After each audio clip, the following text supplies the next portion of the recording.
We are very honored to be asked to be present at your annual meeting. Since it was incorporated 26 years ago, End of Life Washington has never veered from its focus of direct client support, public education, and legal and policy advocacy to ensure access to end-of-life care and options. We have always been proud that the Death with Dignity movement started here. It was truly the result of a handful of concerned citizens turning their disappointment into action.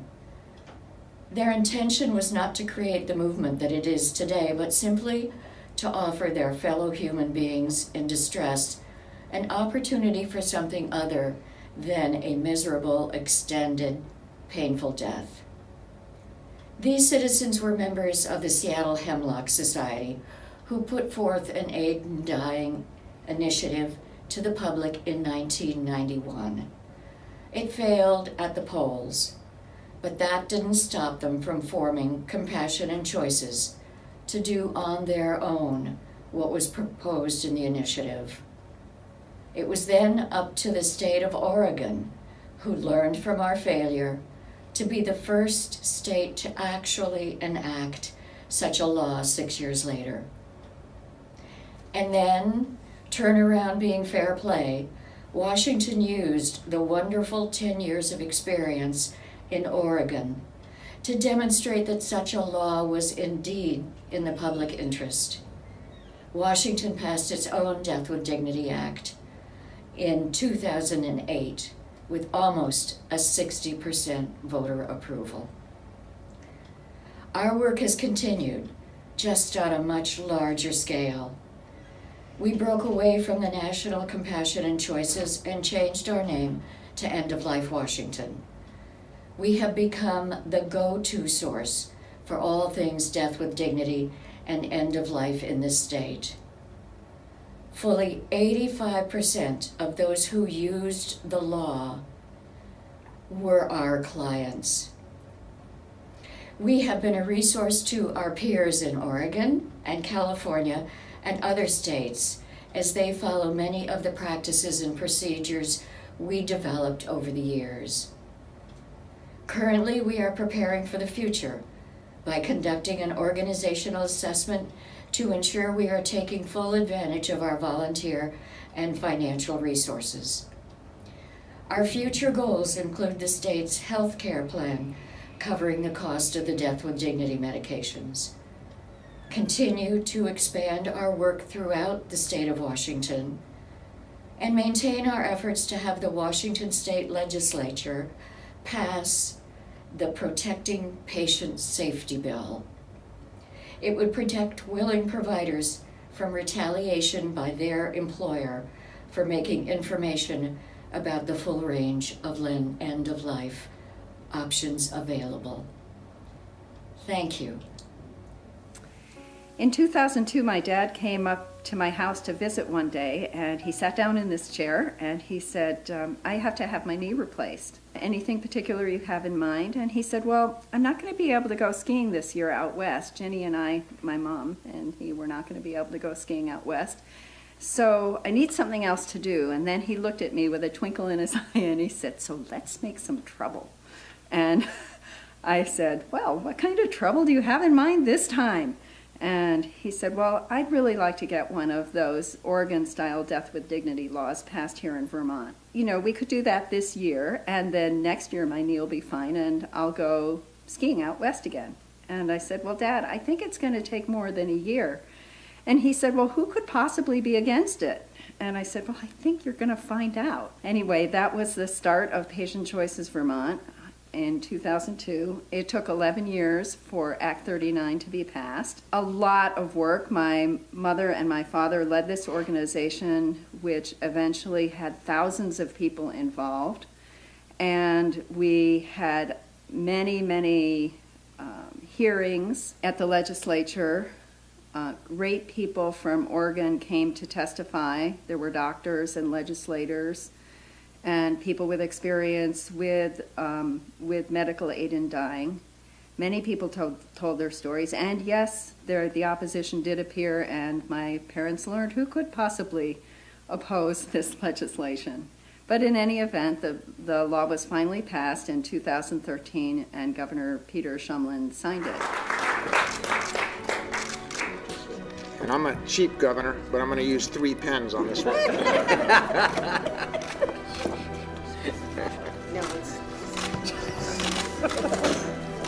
So are we all ready?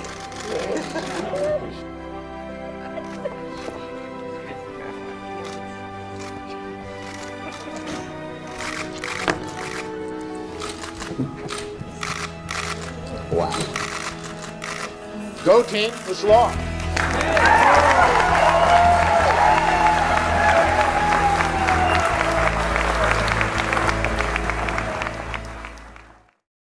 Since the bill has been in place, by the end of 2018, 71 people had filed to be able to get medical aid in dying. We're sure that not all of them used it, but we do have those statistics, and those are about the numbers that we expected based on the experience in Oregon. About 80% of the people who requested medical aid in dying had cancer, and most of the remaining people had a neurological disease of some kind. In 2016, that's 3 years after the law was passed, the state of Vermont was sued in federal court by the Christian Medical and Dental Association, and they were alleging that their members, who were doctors, did not want to have to even discuss medical aid in dying with their patients. In our view, that essentially would have meant that the patient's beliefs were less important than the doctor's. And of course, believing the opposite, we intervened in that lawsuit. The lawsuit was eventually dismissed on a technicality. Patient Choices Vermont is a nonprofit organization, a 501c3, which is dedicated to education, and that's education of both the community and medical providers. You can find us online at patientchoices.org. Just recently, there are a number of us that got together to form a group, End of Life Choices California. A small group of us formed a nonprofit. We all had backgrounds in end-of-life care and working with medical aid and dying here in California, and saw the need to provide personal support and education for Californians. So within a few months, we got ourselves up and running, and we're looking forward to providing support as our website goes live very shortly. I was just at home one day in February, and I got a call from Judy asking me what I thought about forming a group called End of Life Choices California in order to provide volunteers who would advocate for and provide personal support for any and all Californians who need help at the end of their lives, especially knowing what their choices and their options are. And I was so excited. I said, yes, I want to do that. And so here we are now in April, and we have the 4 of us as the board of directors. I'm a hospice nurse, and I'm excited to be involved with End of Life Choices California. We have a small board. We've been very busy these last few months, and we have a website that's about to be launched, and we're looking forward to meeting Californians and helping them with all forms of end-of-life options. And we know that a lot of physicians still don't really know or understand the law and are afraid of the law. And we also know that there are people who don't even know there is a law yet, and so they aren't getting the option of a peaceful death using the End of Life Option Act. We definitely want to be able to provide support around the law, but we also want to provide support around all end-of-life choices. That's really important to us, that we don't lose sight of that mission. And to that end, we're working with other foundations in California, putting together educational materials and trying to get the word out. We all have been associated with Compassion and Choices in one way or another over the years. and have great respect for the work they're doing. And we know that they've been very involved in protecting the law that we all cherish so much and worked so hard to get here in California. And as far as we know, the law is safe at this time. There was a challenge that was defeated recently in the courts, and the case has been kicked back to the original court, and it sits there waiting for a decision. But everyone is really pretty hopeful that that's not going to be a problem, and we don't see any challenges to the law at this point affecting our work or the work of anybody else who is involved in helping people find a peaceful death. I'm based in Colorado, and I'm here to share with you the still brief history of the Colorado campaign. In both 1995 and 1996, the Colorado legislature considered physician-assisted dying, but neither bill moved, and the idea was forgotten for about 20 years. In 2015, Democrat State Representatives Joanne Ginal and Lois Court brought HB 151135, the Colorado Death with Dignity Act, which was heard and voted down in a House committee. The next year, Representatives Ginal and Court introduced House Bill 161054, a Death with Dignity bill, while Republican Senator Michael Merrifield signed on as sponsor of Senate Bill 16025, an identical companion bill in the Colorado Senate. The new bill was called the Colorado End-of-Life Options Act. The Senate bill was voted down in the State Affairs Committee, long known as Colorado's Kill Committee, 3-2 along party lines. A hearing on the House Judiciary Committee was passed 6-5, but the bill sponsors pulled the bill from consideration by the full House due to a lack of votes in that chamber to pass. Later, in 2016, a citizen-led initiative to get medical aid in dying on the ballot in Colorado was taken up, and citizens like yours truly canvassed to get ballot signatures and let Coloradans vote on this important end-of-life option. The results were astounding. Despite a massive influx of cash from out-of-state interests and religious groups, 2 out of every 3 Colorado voters voted yes on Proposition 106, the Colorado End-of-Life Options Act. Yes voters cut across partisan lines, across demographic representation, urban and rural divides.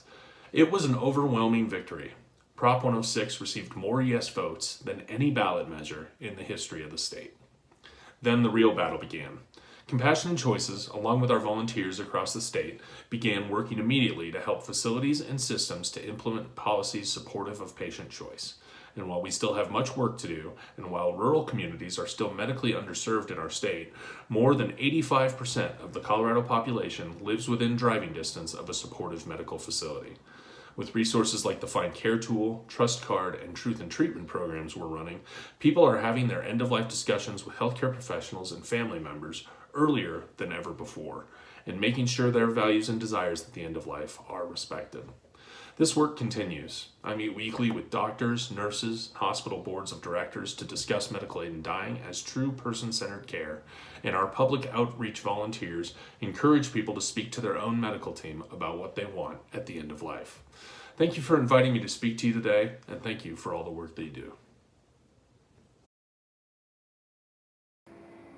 I want to talk about the Death with Dignity Act that was introduced in 2015 in the DC Council. The Death with Dignity Act was passed with an 11-2 super majority in the council. 5 of the 6 African Americans on the council voted to support the act. And the mayor signed it. It became law in 2017. Now, DC is a very unique city. And because of its uniqueness being the capital city and not a state, Congress has oversight over the city, specifically oversight over its budget through the appropriations process. And there were some in Congress who opposed the Death with Dignity Act, and they tried to destroy it via the appropriations process. They tried to defund the money for the program, but they were ultimately unsuccessful. However, that created additional challenges to implementing this law in DC, and we began working to educate the public and the medical community that indeed the law was still in effect. In addition to the congressional challenge we had, DC Health Department, who is responsible for writing the regulations for the law, wrote some regulations which proved to be barriers to access. They mentioned the word registry. They had a whole process that was mandatory in terms of training, not only the providers, but the terminally ill patients. We worked with them to change some of their restrictive recommendations in their law, and they received our recommendations and they changed it. So I'm happy to report that although a year after the law had passed, February 2018, there were no terminally ill patients and no doctors that were able to access the law. I'm happy to report that now, as of August 2018, there were several trainings and several doctors and several patients who were able to use the law. We had a training with DC Health where over 80 medical professionals were trained in Death with Dignity, and indeed they received CMEs and CEUs. And ultimately, today, as I sit here telling you about the implementation, over half of the hospital systems in DC have supportive policies, and we're working on getting a majority of them to have them. One of the 4 hospices has a supportive policy. And the Gay and Lesbian Activists Alliance gave Compassion and Choices an award for our distinguished service in passing the law and protecting the law in DC. We received this just recently, April 2019. Thank you. Aloha, my name is Samantha Trad and I'm the Hawaii State Director for Compassion and Choices, and I've been very hard at work in Hawaii helping to implement the Our Care, Our Choice Act, which authorized medical aid in dying for terminally ill patients with 6 months or less to live. This law was signed by Governor Ige on April 5th of 2018 and went into effect on January 1st, 2019. It has been 5 months since the law went into effect.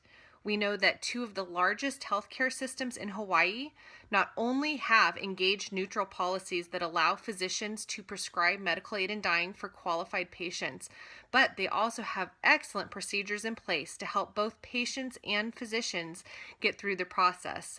These procedures include patient navigators and an internal referral process.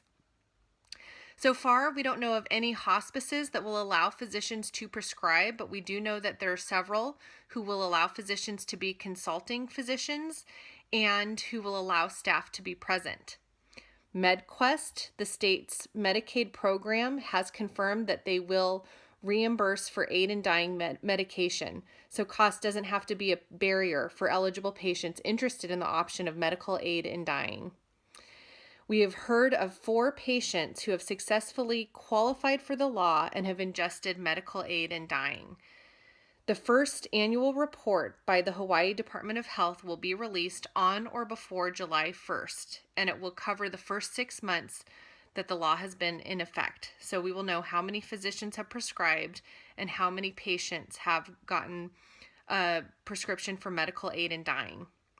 We know that on January 2nd, John Radcliffe, a longtime advocate for medical aid in dying, was the first person in Hawaii to make an oral request. It took him 60 days to get through the process, which is way too long for a terminally ill patient.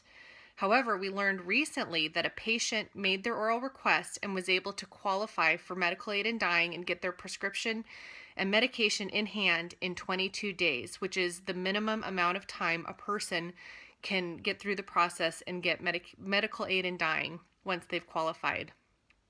We are continuing to do a lot of education and outreach and implementation work in Hawaii and are happy that people are able to access the law who are eligible. Thank you. Mahalo.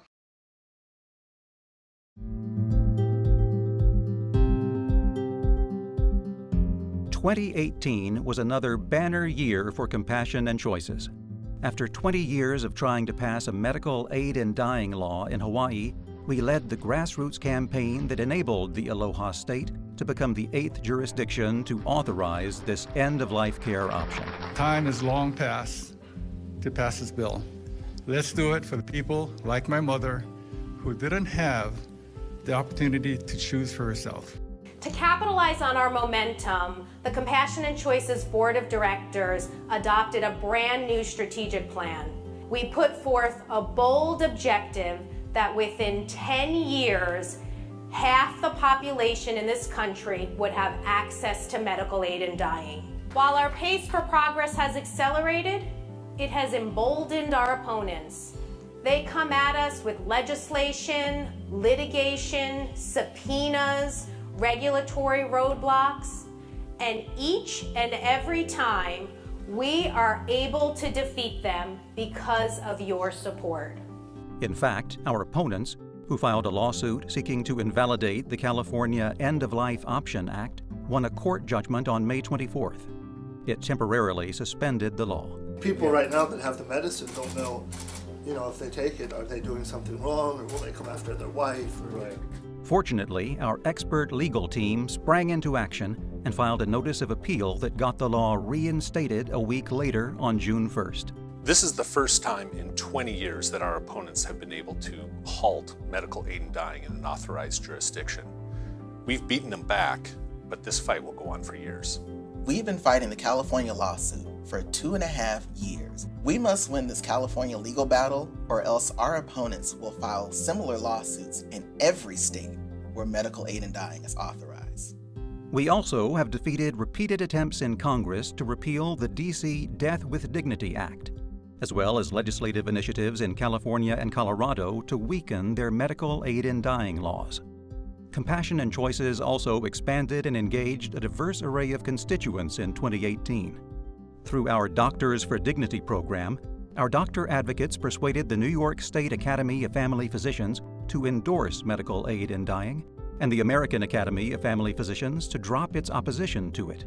And our African American Leadership Council advocated for the Congressional Black Caucus to oppose repealing the D.C. law. So California and D.C. were our first opportunity to really bring this to the African American community in a way that we hadn't had before, and they embraced it. We have to make people aware of the law and take out the suspicions of the law. This is ministry, and this is what we as faith leaders should be doing. We secured endorsement from the National Hispanic Council on Aging, the Latino Commission on AIDS, the Hispanic Health Network, and Latinos for Healthcare Equity. And we expanded our education efforts by producing public service announcements about end-of-life care options in California, D.C., and Hawaii.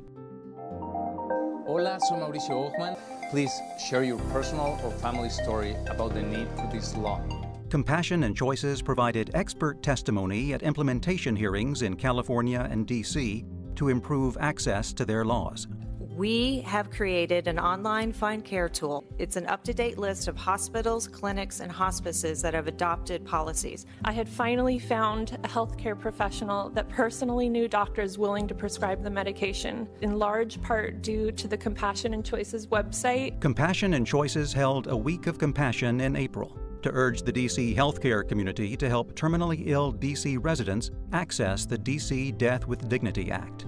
One D.C. resident was Compassion and Choices volunteer advocate Mary Klein. She played a crucial role in getting the law passed. I'm dying of ovarian cancer. I still cannot find a physician who is willing to write me a prescription for medical aid in dying. I and other terminally ill residents in the district need a compassionate doctor to come forward and embrace this compassionate option for dying. We did all the hard work to get the law passed. We can do better than this. We must do better than this. This situation in DC will change. It will change because of people like Mary. Not long after the news conference, Mary finally found a prescribing physician. It would not have happened without Compassion and Choices and all the volunteers. A few months later, Mary took her aid in dying medication and died peacefully in her sleep at home with her wife Stella by her side. Compassion and Choices also advanced legislation in 24 states, with our staff and hundreds of supporters providing powerful testimony at numerous legislative hearings across the country. People like me are dying every day across New York. Maybe their deaths would be less agonizing. Maybe they could spend their last days, weeks, or months with a peace of mind knowing that New York has a law that allows medical aid in dying. In the fall of 2018, Compassion and Choices president Barbara Coombs Lee completed a critically acclaimed, groundbreaking new book entitled Finish Strong. It is set for public release on January 8, 2019. This book has the potential to transform end-of-life choice and care the way our bodies ourselves transformed the women's health movement. Well, Finish Strong is actually a culmination of a 5-year effort. This is not a memoir, it's not a political commentary. It's a tool for people to navigate their healthcare decisions as illness advances, as vigor declines, and there are so many crucial decisions to be made. I'm hoping that this book will be of help to people facing those decisions and those who love them. As a result of your generosity, your resilience, and your resolve, we have realized unprecedented progress in 2018. On behalf of the Compassion and Choices Board of Directors and staff, I'd like to extend my heartfelt gratitude. Thank you so much.